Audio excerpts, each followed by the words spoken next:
Truck પકડાતા ભારે તોડફોડ, પોલીસે ગૌમાંસ ન હોવાની કરી સ્પષ્ટતા। અમદાવાદના નરોડા વિસ્તારમાં આવેલા નાના ચિલોડા પાસે મોડી રાત્રે શંકાસ્પદ માંસ ભરેલી એક ટ્રક ઝડપાતા ભારેલા અગ્નિ જેવી સ્થિતિ સર્જાઈ હતી। ટ્રકમાં ગૌમાંસ હોવાની આશંકાએ સ્થાનિક લોકોના ટોળા ઉમટી પડ્યા હતા અને વાતાવરણ તંગ બની ગયું હતું। ઉશ્કેરાયેલા ટોળાએ ટ્રકમાં મોટા પાયે તોડફોડ કરી અને વાહન ચાલક તથા તેના સહાયકને પકડી પાડી પોલીસને સોંપ્યા હતા। ઘટનાની ગંભીરતાને ધ્યાનમાં રાખી નરોડા સહિત આસપાસના 4 પોલીસ મથકનો કાફલો તાત્કાલિક ઘટના સ્થળે પહોંચી ગયો હતો અને પરિસ્થિતિ પર કાબુ મેળવ્યો હતો। પોલીસ વહીવટીતંત્ર દ્વારા હાથ ધરવામાં આવેલા પ્રાથમિક તપાસ અને માંસના નમૂનાઓના પરીક્ષણ બાદ એક મહત્વપૂર્ણ સ્પષ્ટતા કરવામાં આવી છે।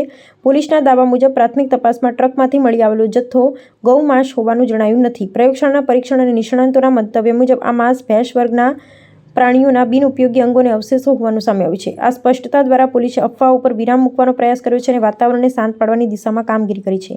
હાલમાં પોલીસે આ મામલે કાયદેસરની કાર્યવાહી હાથ ધરી છે। શંકાના આધારે કાયદો હાથમાં લેનાર અને ટ્રકમાં તોડફોડ તેમજ ચાલક સાથે મારામારી કરનારા શખ્સ વિરુદ્ધ ગુનો નોંધી તજવીજ શરૂ કરવામાં આવી છે। ઉચ્ચ પોલીસ અધિકારીઓના જણાવ્યા અનુસાર કોઈપણ નાગરિકે અફવાઓ પર વિશ્વાસ ન કરવો જોઈએ અને શાંતિ જાળવી રાખવી જોઈએ। આગામી સમયમાં આ માંસનો જથ્થો ક્યાંથી આવ્યો હતો અને ક્યાં લઈ જવામાં આવતો હતો તે અંગે ઊંડાણપૂર્વક તપાસ કરવામાં આવશે, જેથી આ પ્રકારની ઘટનાઓનું પુનરાવર્તન અટકાવી શકાય।